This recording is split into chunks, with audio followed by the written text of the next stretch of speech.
When I do a budget, I always say, hey, you know what? Budgeting should be like having horses. When I do investing, I say it should be like having horses. You want to have horses that are capable of working for you and not just pretty. You want to have more draft horses than thoroughbreds or Arabians or Palominos. You want to have hard-working horses. When you have a hard-working horse, you can set up a fence and then it can go anywhere in that pasture. It has freedom, it has movement. It can haul a lot for you. Budgeting and investing are not meant to be flashy and like going to a circus or a parade and watching the horses prance. It's meant to be like sitting on your front porch and watching draft horses pull that plow through your fields. If you are jumping at every financial opportunity that comes along without fully crunching the numbers on the risks, you're probably going to end up in a place of debt.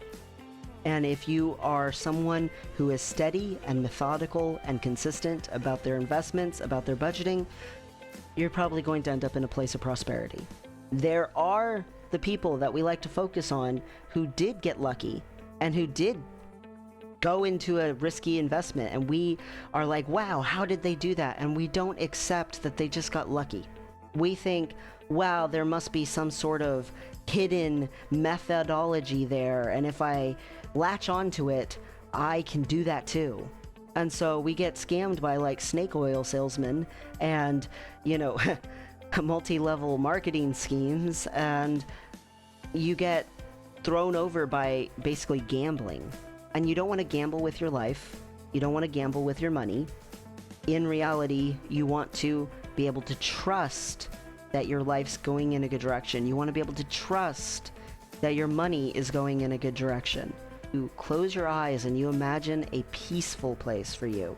That's how you want your money to feel. That's how you want your money to act. You want it to be calm, low stress, mediocre feeling. It feels somewhat average and maybe even a little boring. That's okay. It's not stressing you out. It's not causing rifts. It's not causing arguments. It's not causing problems. It's steady. So when I help someone set up a budget, I say, we're not going to do it the same way as I've seen a lot of people say to do it. And there's nothing wrong with those ways. The one I lean the most toward being fine is the 70-30 rule. 70% of your finances going into paying your bills and everything, and then 30% of it split up, 10% to charity, 10% to investing, and 10% to debt. And then if your debt's all paid off, then it's 20% to investing. Anyway, 70-30 rule. That one's fine, but I personally still view that as you're splitting stuff up and you're saying everything really needs to be focused on the stuff I don't like. And I like for budgets to be focused on the things that you do like, that you do care about. I have a very strong history with budgeting. I have a very long history. I've been making my own budget since I was a child. I mean, like 11 years old, 12 years old, somewhere in there. I also have helped multiple people with their budgeting, to the point where they don't have to change their lifestyles that much, but they're still able to reach their goals. And to me, that is the point, to be able to reach your goals while not having to live in survival mode to get there. A ton of people are like, oh, if you can just cut back and live on minimalism and live on nothing, you can get to your goal. And that is true. I have literally done that a lot of my life. Frugality absolutely can get you a long way. But frugality also can be difficult and constricting. And it can mean you're not as open to opportunities, you're not as open to hanging out with people and having quality of life. And quality of life matters. You matter. It's your life. Do you want to spend 30 years of your life basically miserable so that you can spend the last, little bit of it not miserable? Or do you want to spend your whole life pretty okay and then you get to the end and it's like excellent. I would rather that personally.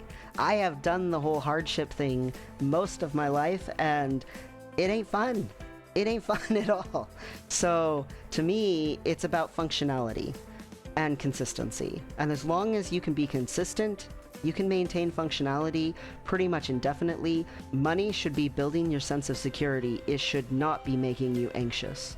When I set up a budget with someone, I say, let's look at the last 3 months of your bank statements, and then also the last year of your spending. And I want to see the actual bank statements because I want to see every single purchase. And then if they've made purchases with cash or with gift cards, whatever it is, and it's not on the bank statement, I want to know about it. I want to know every single penny that's being spent. That's annoying. To start out from that spot can feel like something people are intimidated by or overwhelmed by, and I get that. And I have to be very matter of fact.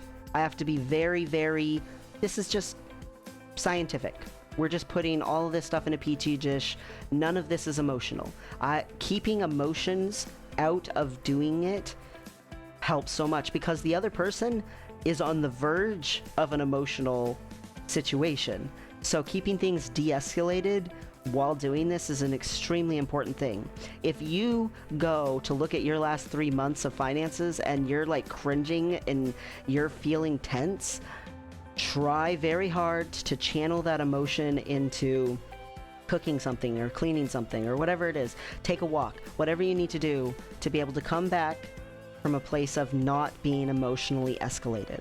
You're going to be more level-headed and you're going to be more likely to actually find all your expenses. If you're feeling emotional, you're going to be like, I need to get this done, I need to get this over with, and you're not going to be able to find everything because you're going to be so stressed, so distracted by the stress that you're not going to be able to pay attention with your full focus. It's very important to find every single expense. The reason I want to see the last 3 months is because I want to see what's habitual.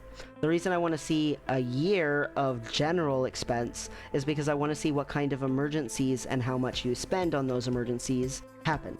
Between those two things, I also want to know about once a year fees, annual things, property taxes, whatever it is. Once a year, or maybe twice a year, you get hit with this certain expense. I want to see the whole year generalized expenses. We don't have to see every single expense for things like, say, oil changes. You know, there's things that happen once in a while, but they're not all the time. So the last 3 months may not be reflective of the whole year because the last 3 months didn't include property taxes or oil changes or calling the plumber. You know, like there's things that could be on there that aren't on there. If you have, say, an annual HOA fee, I want to know that. If you have a budget, or maybe you don't have a budget, for like holiday gifts or birthday presents, I want to know about it. I want to know every single thing that you spend. Once that is understood, then we get to say, okay, what of these expenses are we saying yes to? Now there's 4 boxes to put these in. There's the requirements, the necessities. You have to have this to exist as a human being. Your basic human needs are met by paying for this. Things like healthcare, having shelter, food in the belly, clothes on the back, and safety provided for. And we've got to have our ability to go out into society. When I work with people and help them set up their budget, I go look at what they have. I want to know what resources they already have in their possession. Oh, look, they've got this stockpile of batteries. Okay, well, you don't need batteries for a while. Oh, look, you've got a closet full of clothes. Oh, well, I don't really like those as much or whatever. Well, you're going to say yes to clothes that you haven't worn in a while. The point of saying yes to stuff is if you're saying yes to everything, you start to feel like there's certain things I like saying yes to more than other things. It helps you focus in on what you actually want. If you're saying no to everything, then you never encounter the things that you actually want because you're constantly saying no to anything across the board. So budgeting by saying no and saying, oh no, you can't have that. Oh no, you can't have that. To me, that takes away hope.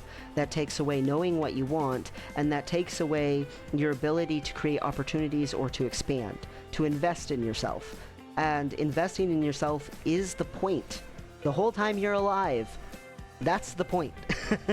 Investing into yourself and investing into your world and your environment. But saying yes to things, even if you're not used to saying yes to them, can feel a little uncomfortable. If you've been living in a place of barely scraping by, you'll continue that same habit if we keep saying no to stuff.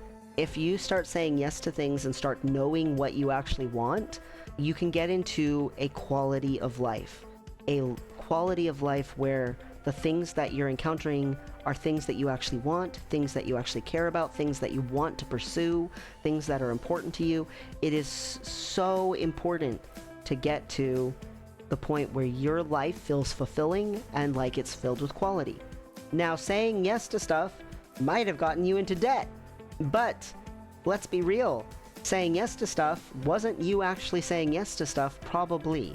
The majority of debt, in my personal experience that I have seen from person after person after person, and I have helped people who had basically less than $1,000 a month to work with, very poor, all the way up to people who have had tens of thousands of dollars a month to work with and are fine. Like, they could do whatever they want. I've worked with them, multiple people, with budgeting, and it's the truth across the whole thing, as far as I can tell. Most debt is people trying to overcome a hurdle or trying to get into having something. I need to get this bill paid, so I'm going to use this credit card. Or, oh, I really want to get this asset, so I'm going to invest in this. People think that they're being very logical when they go into debt. Like, even corporations do it.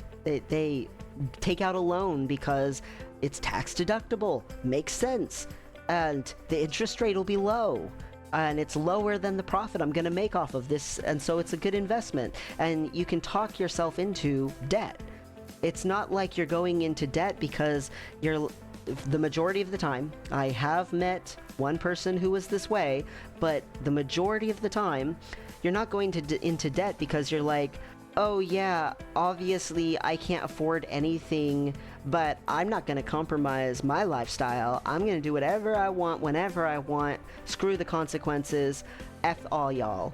I have met one person who was like that, but the majority of people are not that way when they're going into debt. They're going into debt because they feel like it's a necessity. They feel like it's a thing that needs to be done.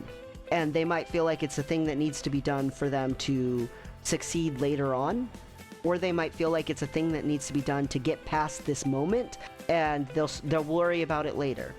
That isn't actually logical thinking. Any of those thoughts are just making excuses for doing it, and it's a fallacy to think, oh, I thought this out, or oh, this is great.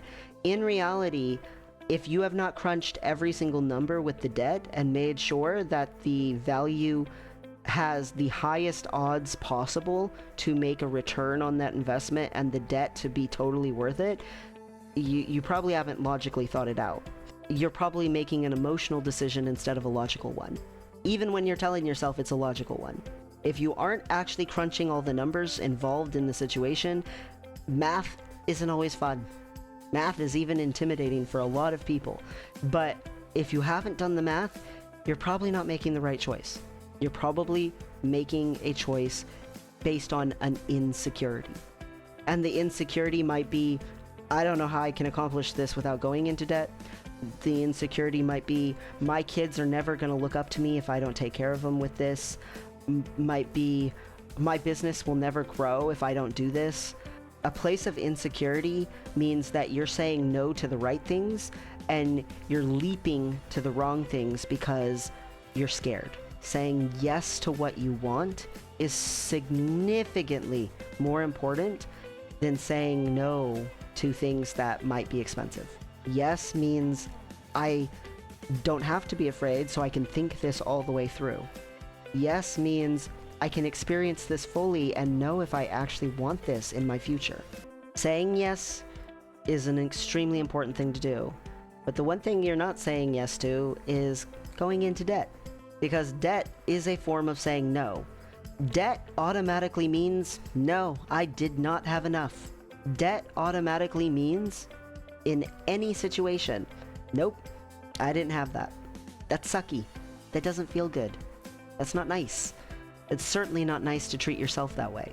So we're going to say yes to things that we can afford. We're going to say, first box out of the 4, here's my necessities. Have to have this for basic human functionality. And some people might say, oh, well, I know I need this. But is it basic human functionality? Then it doesn't go in that box. It goes in a different box. We'll get to that box. Well, what if I say, you're saying health? Well, that's pretty broad. I'm talking your physical health. I'm talking, how's this meat sack so that you can keep living? Oh, you need a walker so that you can continue moving around in the world. Okay, that can go in the health box. That's a necessity. You can't function without it. We are talking if you were in survival mode and you only could have the very minimum things, that's what goes in this box that you have to have to survive. I do this with all of it. I don't just say food is a necessity, so your entire food budget gets to go in here. I say the food that you would need, the bare minimum that you would need per meal. And the point of making that as small as possible is so that you realize that you're capable of more than you thought you were. That you're more frugal than you thought you were. That it's possible to survive on less than you thought there was. If you are paying way over rent for the area that you're in, I'm gonna say moving goes in that box. In reality, that box is, this is what it would take for me to exist. That's all that goes in there. And when you see how small that amount is, then everything else that is in the other boxes and that expands in your life feels bigger. It feels like more. You realize it doesn't actually take very much for me to be alive. I've been so stressed thinking I had to do this or else I wouldn't be able to exist, when in reality, I'd still be okay. And having that as your base point that you can build up from is an extremely important thing to do. I have met people before that had only hundreds to live off of a month. I'm talking like 600 and something bucks. And I made it budgeting through it, all of it with them, so that they understood, here's the bare minimum that they need to survive, and here's what's left over. And what was left over was almost nothing. But they felt liberated because they knew they were good to survive, and also they were good to actually have something that they could do what they wanted to with. And they thought that wasn't possible. They thought debt was the only option. They were disabled. And unfortunately, a lot of disabled people, people don't go over budgeting with them. People don't explain their bills to them. They just say, hey, you're getting Social Security income, we're just going to take all of it, and there you go. And they don't understand what's happening. And some of them are developmentally disabled enough that they can't fully grasp the concepts, but some of them aren't. Some of them are disabled totally not for any cognitive reason. Going over their bills and going over their costs can help so much. I've worked with some elderly people before, and they just thought they had to pay it, and they didn't know that they could actually budget things out. One of them that I am remembering right now was a very sweet little elderly woman whose husband had passed away, and he had always done all the finances. All throughout their whole marriage, she had never had to do any of that. And so for the last, 15 years, she had just been letting any bill go wherever people said that it needed to go. And she hadn't actually understood any of it. 15 years of money going out of her account that she had no idea why or where or what was happening. She just knew it was. I talked with her and stuff with what was going on, and she was terrified because she was scared that Social Security was going to run out before she passed away, and then what would she do? She could barely live how she was living already. So Social Security just wasn't enough, and her husband had left her a couple of stuffs, but she had no idea how to do anything with it, or what it was. And so she was like almost dying during the winter, not turning on heat. Like she was, when you're elderly and you can't retain heat, not turning the heat on can kill you. Like there are people who actually die from that, who are elderly, and yet she didn't feel like she could.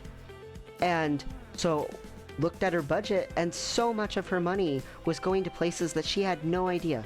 She still didn't have a lot of money to work with. It was still a small amount, but suddenly she has $200 extra a month, even besides covering all her expenses, all of her living, all of that. And suddenly she's like crying.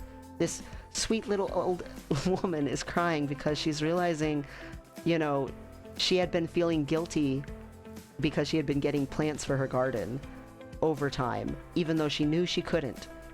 And she knew she should say no, and she was so insecure about it, but it was her like thing that she loved. And suddenly she didn't have to feel guilty that whole time. Being aware of your finances is saying yes to the rest of your life.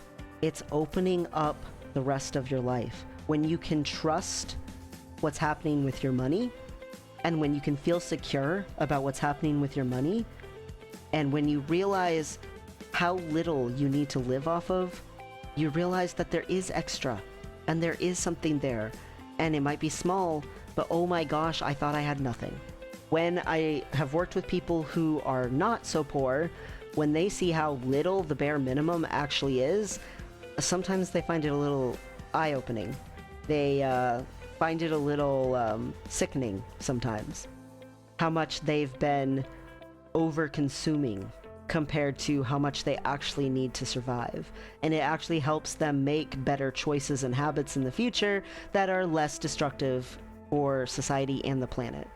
When you have that box of here's the bare minimum, the money that is besides that box then gets split up into 3 boxes. Essentially, the things that help provide mental and emotional stability. That means learning and education. That means your therapy, or your going to yoga, or going to meditation, or maybe you really love hiking. I love hiking, so that's one that is for me. Going to the beach, whatever your thing is, okay? You can't afford a real full education, so you start investing into like reading or podcasts or YouTube videos, whatever it is. You got to invest in growing yourself. That's box number 2. Box number 2 might not have very much money in it. It does not take very much money to start investing in yourself, because learning opportunities have become very available and for free. You got to check resources for stuff and not just take it instantaneously. Make sure multiple sources are saying the same thing. But yeah, investing in yourself. And when you realize that the second most important thing that is there besides survival mode is investing in yourself and saying yes to the things that are important for you to do for you, it can really, really help create good habits. When I set up a budget with someone, most of the time I only get to do that with them during that little time period. But I try to call and check up and see, hey, a month later, 2 months later, how's it going? How is keeping up with the habits going? Changing habits is a lot easier when it's a smooth path to changing the habits instead of jumping over constant hurdles to change the habit. When you create a budget where a person is liberated to, oh, I did have money for a gym membership. Oh, well, cool, I get to go to the gym. I didn't think I could do that. Or, oh, I am going to go take this course, or whatever it is, because it's something that you get to say yes to that you didn't think that you could, it becomes really rewarding. The staying out of debt box. Now, if you already have debt, all of that goes into this box, and it sucks. And when helping with a budget, the very first thing I say is, what is costing you the most interest per month? If you have, say, $700 in one credit card that's in debt, and say $1,000 in another credit card and it's in debt, and the $1,000 credit card has a like 12% interest rate, and the other credit card has like a 24% interest rate, I'm gonna say, even though $700 is less than $1,000, your interest per month is more for this side. So let's get rid of the $700 first. Some people say, oh, pay off the smallest amounts first so that you feel like you're doing better. And some people say, pay off the biggest one first so that you feel like you're doing better. Looking at just a lump sum of money is, sure, faster to say, but it's not faster toward getting you toward prosperity in your life. And getting rid of the constant bombardment every month of interest hitting you over and over and over and over again is actually long term what it will help you the most. Whatever has the highest amount of interest on it is costing you the most repeatedly, over and over again. So you need to get rid of it because it is stealing from you the longer it's there. We don't want debt because we're saying yes to good, healthy things, not unhealthy things. The unhealthy things go in this box. Say you have a subscription to a sports gambling website. Is gambling healthy for you? Or is it something that you're doing to distract yourself from another underlying problem?